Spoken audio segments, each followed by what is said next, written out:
Okay, I guess we'll get started now. Can everyone back hear me all right? Or do I need to use a microphone? All right, so this meeting is Cryptography 1. So crypto, you'll see it on CTF challenges. Does my clicker not work? Bro.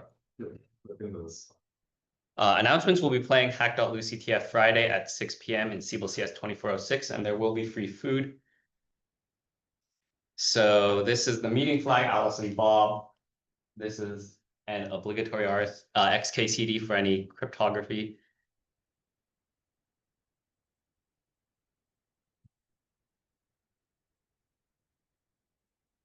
Okay, so we'll get started. So what is cryptography all about? So cryptography is secure communication between two or more parties, and we call them Alice and Bob for most cryptographic examples. That's just the convention going back 50 or so years.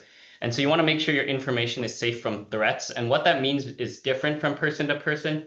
So in some crypto systems, you can configure what you consider needs to be encrypted versus only needs to be authenticated and other stuff, other properties. So for example, if you're communicating on Signal, you assume the Signal server is untrusted, so you have certain properties you need to do to guard against the Signal server stealing your data. But if you're doing HTTPS, you sort of implicitly trust the web server you're connected to, so you don't really need to do those. So that's sort of basic threat modeling about what you're doing. And then the consequences of bad cryptography. So Mary, the Queen of Scots, was executed for conspiring to kill Queen Elizabeth I in the Babington plot. Other stuff like cryptographic vulnerabilities in OpenSSH let attackers forge their own certificates or authentication to your server, so then they can just log in from anywhere on the internet, which is no good. Adobe password breach, which is when their database was breached, but their passwords were not actually cryptographically hashed. They were just encrypted and not salted at all. So basically everybody's, if two people had the same password, they had the same hash in the database, and you could look at their password hint to try to break both of them at once, or you could just brute force it a lot more efficiently with, say, a GPU cluster or things like that. And then for PlayStation 3 console they didn't use random values for their signatures, and then that meant that you could recover their key that they used to sign games. So you could load any game you wanted, even if it wasn't signed by PlayStation 3, which is nice if you want to pirate games, but not so nice if you're PlayStation. So back in the day, olden times, cryptanalysis was done by spy masters. So it's very targeted. It's for military use. We're like trying to say, okay, the troops are going to move to here in a private way without alerting your opponent. So schemes are secure until they weren't. And so security by obscurity is considered sort of okay, because if they can get access to your cryptographic scheme, it's probably over anyways. But nowadays, every time you connect to the internet, your computer is sending millions of encrypted packets to thousands of different hosts. It's across things like HTTPS or SSH or RDP and things like that. They're all encrypted, so you need to do a lot more of it, and you need to do it at scale. So we need schemes predicated on computational hardness assumptions. So we assume certain things are secure. We can't prove it yet. If we could, then P is not NP and you get $1 million. So we use primitives treated as unbreakable and problems that are considered hard, and hard as in it would take forever for a classical computer to break them. So the most basic and the most ancient is like the substitution ciphers, like Caesar cipher, like which is called ROT13 if you shift by 13. So you can do that in Vim, apparently. You just add 13 to every letter in the alphabet and you wrap it around at the end. So, and generally you can do any function that maps each letter to another letter, but does it over and over again. And this is insecure for obvious reasons. You can analyze the frequency, you can do known plain text. So if you know like a 3-letter word is then you can sort of get 3 characters out of your mapping and figure it out. And for Caesar cipher, there's only 25 possible keys. So you can just try them all. And then the one that seems the most likely is probably the one that we are actually using. So this is sort of a note on data representation. So how we actually convert data, because crypto is mostly math. So we're operating mostly on numbers and bytes. So we need to figure out how to map them. So we map them using individual bytes, and then a number is just packed by modulo 256 into each one of those. And sometimes, a lot of times you'll see this kind of convention where you use hex strings because it's really useful to see each individual byte, because each 2 characters is a byte, and then you can sort of represent them nicely. You'll sometimes see base 64 if they just want to convert it to a string to send it to like email or other systems like that. Integer you'll see not very often because it's pretty rare. You're not gonna print that out. And it's also difficult to convert this to an integer. Yeah. So XOR is addition modulo 2. It's very useful to construct cryptographic schemes because it's both associative, commutative, and its inverse is itself. So what that means is if I just give you B and I give you A XOR B, I can find out A just by doing B XOR A XOR B. So 0 XOR 0 is 0, 1 XOR 1 is 0, 0 XOR 1 is 1, and then 1 XOR 0 is 1. So we get this back. So basically, it's returning 1 if they're different and 0 if they're the same. And so what's useful about this is if you have some kind of B that is that you can use as a secret, then you just need to apply it once to your message to get the encrypted message, and then you apply it again to decrypt it. And that's the principle behind the one-time pad. So in this code, we take some plain text like test, and we create a ciphertext, or we create the key using some kind of hex. We just use whatever here. And then for each byte in the ciphertext and the plain text, we just XOR them together. And we get this unrecognizable bit string. Any questions?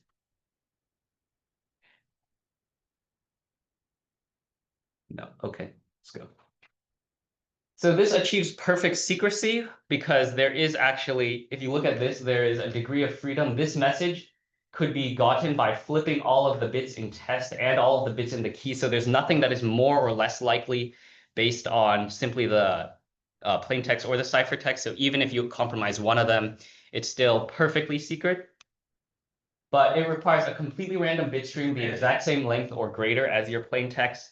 And so repeating your pad or having non-random pads defeats the purpose. You'll end up with situations where if you encrypt the first 5 characters with a key, and then the key is only 5 characters long, but the next 5 characters are the same key, then you encrypted with the same key. So you XOR them together, and then you actually the XOR of the ciphertext is the XOR of the plain text. So if you just know one of them, you can break the entire thing. So not only this doubles the message size, but it's very difficult to agree on this shared secret. When you connect to Google, you don't have a thick book that says one-time pad keys. Back in the World War II, actually, spies would carry out these like pretty thick books just filled with numbers and one-time pads so that they can communicate privately. Additionally, there's no authenticity on this. So if I change, let's go back to this one. If I change, say, this last byte, I can selectively change this last byte. And even if I don't know the plain text, I can sort of mess with the ciphertext in a way that's predictable. I can change spaces to characters and try to construct new words if I can generally guess what they're talking about. And so if you want to have it be also authenticated, you need another perfectly random bit stream the same length as your plain text. Otherwise, there's a chance that they can break your authenticity. We have things called pseudo-random generators, which can stretch a small amount of randomness into a lot of randomness. So this is using stuff like AES, which we'll cover in Crypto 3. So the first thing we can talk about is symmetric encryption. It's relatively simple. If you have both parties, Alice and Bob, they know some shared secret in advance. You just scramble the input using some property of the key, and decryption is simply encryption in reverse. So it's relatively simple to implement. There's not as much mathematics. It's mostly about certain bitwise operations that are reversible in general. And the security property is called chosen plain text security. So I can reveal to you the encryptions of many different ciphertexts, but you'll have a very difficult time trying to find the encryption for the next ciphertext. And this is sort of equivalent to the idea that you can't decrypt anything without the key mathematically. And this is the structure for the most common symmetric encryption cipher we use today. This is for 1 round. So this is 16 bytes because it only operates on 16 bytes at a time. This is 4 by 4. So first we substitute the bytes. There's an S box, which is basically maps every byte to another byte. So it makes it, so it changes it. And that's for security properties like nonlinearity. So you can't use some algebraic property of the cipher to defeat it. And then we shift the rows, which means each one of these bytes goes into a different row like this. Oops. This blue row, you see they cross this one here, and then this green one, they cross 1 and 3 and 2 and 5, and then this one, they cross it like the blue row in reverse, and then we mix the columns, and then we add the round key, and the round key is derived from the key you use for AES. So then that in general is difficult to reverse. And so if you're going to decrypt it, what you need to do is subtract the round key, unmix the column, and then unsubstitute the bytes. So it's relatively simple to implement compared to other schemes. Diffie-Hellman is another popular thing we use. It's a way for two communicating parties to arrive at a shared secret, even if their communication happens over a public channel. But this doesn't work if the attacker can modify messages. Modern implementations perform this over elliptic curves. Elliptic curves is beyond the scope of this because I don't understand it. So, but we can sort of look at the way we do it over finite fields, which is just everything is modular a certain number. So it's very difficult to compute a to the b times c mod p. Even if you're given a to the b mod p and a to the c mod p, you can't multiply these together because that'll just get you a to the b plus c mod p.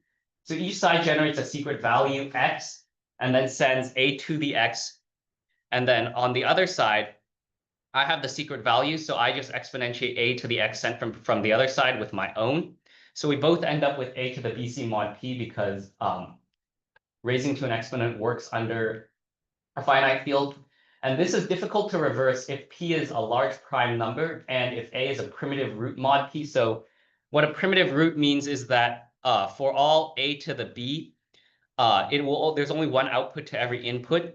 So there's no loops, like there's no two values less than p such that a to the b and a to the c are the same mod p. That's just so you can't sort of compute a huge loop and then find out what you want. It will be, each one's mapped to an individual one. So this is sort of the paint analogy. If you start with a common paint and then you mix in your secret color, then you have two different colors here. And you can mix this with your secret color. In the end, you get a common secret, which is this color, and this color here. Because we're assuming mixture separation is expensive to do, which is what we're assuming based on this. And then you end up with a common secret because all these are mixed together eventually. You don't need to know individual secret colors to mix them together. Any questions? No, okay. So this is the practical way to do, wait, did I? Oops. Oh, wait, no, I already went over. Okay, so we cannot actually prove that these problems are hard, but they're strongly believed to be hard because we've been trying for 50 years and we don't know how to break them yet. This turns out to be false for both Diffie-Hellman and RSA for quantum computers. So that's why a lot of spy agencies or other nation-state attackers are looking into building these so you can factor these efficiently. It's called Shor's algorithm, and it's one of the algorithms which is actually faster and useful on a more fast and useful on a quantum computer compared to a classical computer. So this is based on the discrete log and factoring problem. So exponentiation inside of a field mod p is easy, but taking the logarithm, like figuring out what a is or b is very difficult. So RSA relies on a similar premise, but the hard problem is factoring. So if p is some large number, it's very hard to factor it into two prime numbers without basically just trying all of them until you get to a valid answer. There's nothing faster than that as of now. So if you can actually prove these are hard, then it's p is not NP and you win the Fields Medal and a Turing Award and everything. For tools to do this, you can use pen and paper for things like finite field Diffie-Hellman. You can pick some pretty simple numbers, like maybe you pick p equals 3, or not p equals 3, p equals like 23, and then a is something small like 2. And you can do it yourself and convince yourself that it works on both sides, and that you can't calculate what a to the bc is without basically just trying every multiple of a to the b or a to the c. You can look at Wikipedia. I think Wikipedia has really good resources for cryptography. A lot of crypto nerds are also Wikipedia users. So you'll see a lot of good explanations on how things work from the top down. You can look at Stack Exchange. There's a Crypto Stack Exchange where you can look at different questions. A lot of people ask similar questions, and a lot of CTF problems get asked on Crypto.Stack Exchange sometimes while the CTF is still going on. So you can see a lot of interesting properties, what you can do. If you know a certain thing, what can you attack?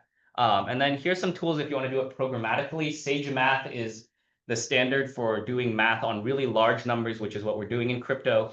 It's sort of like Python, but it's a bit more restricted. There's PyCryptoDome, which is a popular Python library. You'll see a lot of CTF challenges use this. And then there's Pwn tools to do certain kinds of other operations. There's also other things for doing specific attacks. Like if you want to do attacks on RSA, which we might cover next time, you can use RSA CTF tool and stuff like that. So thinking about where we're going from here, how can encryption be done asymmetrically? We've gone over how to do it symmetrically. This is about RSA, which we'll cover in Crypto 2. And how does Alice know she's really talking to Bob? So we have different things like digital certificates, like Web of Trust, public key infrastructure. Like Google has a certificate saying it's Google, and it's trusted because we trust a certain group of companies to say that the Google issuer is actually the Google. And other things like if you're talking on Signal and or WhatsApp and you tap on somebody's name, there's this little thing called a safety number under it. And what this is if your connection is being backdoored, like basically if you are talking in a secure way to the server and the server is talking in a secure way to